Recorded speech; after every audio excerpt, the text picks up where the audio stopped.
दशकों से पाकिस्तान में रह रहे खालिस्तानी आतंकी परमजीत का खात्मा लाहौर में ऐसे हुआ अंत। पाकिस्तान में बैठे भारत के दुश्मनों को कौन पहुंचा रहा जन्नत? क्या लॉन्च हो चुका है ऑपरेशन हूल? पाकिस्तान का भारत पर इल्जाम, आतंकियों के खात्मे पर मातम क्यों? अगला नंबर हाफिज सईद का।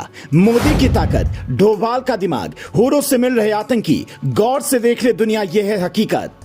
खालिस्तानी आतंकी परमजीत सिंह कई साल से पाकिस्तान में रह रहा था। 6 मई की सुबह जब वो टहलने निकला तो सब आम दिनों की तरह था, लेकिन लाहौर के जौहर कस्बे में पड़ने वाली सनफ्लावर सोसाइटी की रोड पर जैसे ही वो पहुंचा, कहीं से 2 बाइक सवार आए, सीधे गोली दाग दी।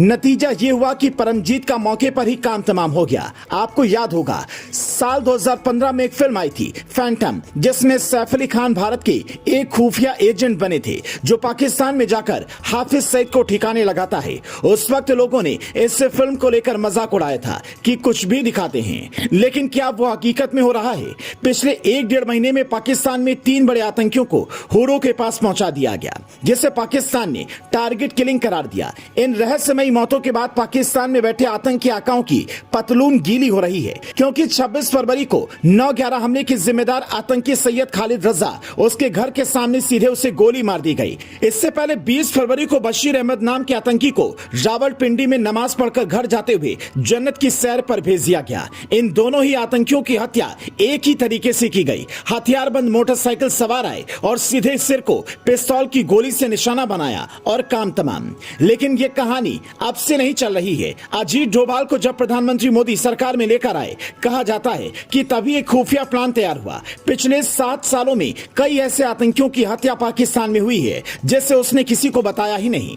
पिछले साल पाकिस्तान के कब्जे वाले कश्मीर में हिजबुल मुजाहिदीन के संस्थापक आतंकी सलाउद्दीन की गाड़ी को बम से उड़ाने की योजना बनाई गई थी, लेकिन हमला नाकाम हुआ। इसी तरह भारतीय विमान अपहरण करने वाले एक आतंकी को उसके घर में ही ढेर करने की योजना थी, जिसकी कॉल ट्रेस हो गई थी। लेकिन पिछले साल मार्च में विमान अपहरण करने वाला जैश ए मोहम्मद का आतंकी जाहिद इब्राहिम इसी तरह के हमले में मारा गया। जून 2021 में लश्कर आतंकी हाफिज सईद के घर के बाहर एक बम फटा, जिसमें सईद बच गया। लेकिन और कितने दिन बचेगा ये कहना मुश्किल है, क्योंकि पाकिस्तान का मानना है कि इन हमलों के पीछे भारतीय खुफिया एजेंसियों का हाथ है, जिसकी कमान अजीत डोभाल के हाथ में है और वो अंडरग्राउंड मिशन के मास्टर हैं। खुद भी कई साल से पाकिस्तान में रहकर आए हैं। पाकिस्तान की विदेश राज्य मंत्री हिना रब्बानी खार ने संयुक्त राष्ट्र से इन किलिंग को लेकर भारत पर कार्रवाई करने की मांग की थी, लेकिन संयुक्त राष्ट्र ने एक बात नहीं सुनी, क्योंकि मरने वाले सारे आतंकी हैं जिन्होंने भारत में कभी न कभी हमलों को अंजाम दिया है। आतंकी खालिद रजा की मौत की जिम्मेदारी पाकिस्तान के एक संगठन ने ली है, जिसका नाम SRA यानी सिंधु देश रिवॉल्यूशन आर्मी है। यह पाकिस्तान से अलग सिंधु देश की मांग कर रही है, लेकिन पाकिस्तानी रक्षा विशेषज्ञों का कहना है कि यह काम उस संगठन का नहीं है, इसके पीछे भारत का हाथ है। 2019 में जब भारतीय सेना ने पाकिस्तान पर एयर स्ट्राइक की थी, तब प्रधानमंत्री मोदी ने कहा था यह पायलट प्रोजेक्ट था, असली खेल अब शुरू होगा।